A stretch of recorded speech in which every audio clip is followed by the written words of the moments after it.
C'est normal d'être nerveux dans un espace aérien très achalandé. Il y a beaucoup de gens qui sont nerveux dans ces situations-là.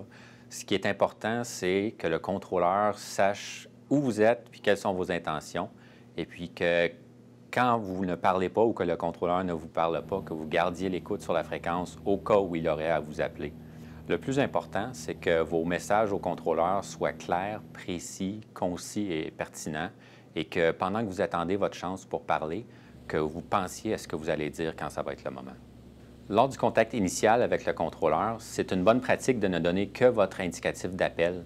Comme ça, vous n'occupez pas la fréquence trop longtemps et vous permettez au contrôleur de donner une instruction à un autre aéronef ou de gérer une situation qui pourrait être plus urgente.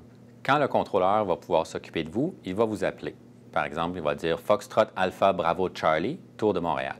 À ce moment-là, quand vous lui répondez, vous redites votre indicatif, le type d'aéronef, votre position présentement, votre altitude et vos intentions.